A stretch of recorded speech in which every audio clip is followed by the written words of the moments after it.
Antibiotic எனப்படும் நோய் எதிர்ப்பு மருந்துகளின் தவறான பயன்பாடு மற்றும் தேவையற்ற பயன்பாட்டை தடுக்கும் வகையில் மத்திய சுகாதார அமைச்சகத்தின் கீழ் இயங்கும் பொது சுகாதார சேவைகள் இயக்குநரகம் ஒரு முக்கிய அறிவுறுத்தலை வெளியிட்டிருக்கிறது.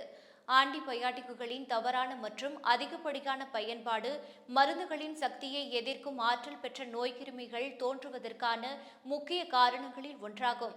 சில புதிய ஆன்டிபயாட்டிக் மருந்துகளின் பயன்பாடு உடலின் நோய் எதிர்ப்பாற்றலை தாமதப்படுத்த மட்டுமே உதவுகிறது என்பதை காட்டுகிறது. இதையடுத்து ஆன்டிபயாட்டிக்குகளை பரிந்துரைக்கும் போது நோய் அறிகுறி, மருந்தை பரிந்துரைக்க காரணம் ஆகியவற்றை நோயாளிகளுக்கு எழுதி கொடுப்பதை அனைத்து மருத்துவர்களும் உடனடியாக நடைமுறைப்படுத்த வேண்டும் என்று அறிவுறுத்தப்பட்டுள்ளது. எனவே மருத்துவர்கள் ஒரு நோயாளிக்கு ஆன்டிபயாட்டிக் எழுதி கொடுப்பதற்கான காரணம் அல்லது மருத்துவ நிலையை பரிசீலித்த பிறகே மருந்துகளில் ஆன்டிபயாட்டிக்கை சேர்க்க வேண்டும்.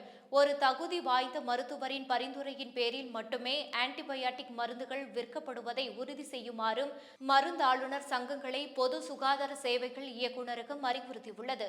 இதன் மூலம் மருத்துவர்கள் சிறிய காய்ச்சல் உள்ளிட்ட நோய்களுக்கும் ஆன்டிபயாட்டிக்குகளை குழந்தைகள் முதல் வயதானவர்கள் வரை எழுதி கொடுப்பது குறையலாம் அல்லது குறைந்தபட்சம் நோயாளிகளுக்கு தான் ஏன் ஆன்டிபயாட்டிக் மருந்துகளை உட்கொள்கிறோம் என்பதற்கான காரணத்தை அறிவதற்கான வாய்ப்பு கிடைக்கும் என நம்பப்படுகிறது.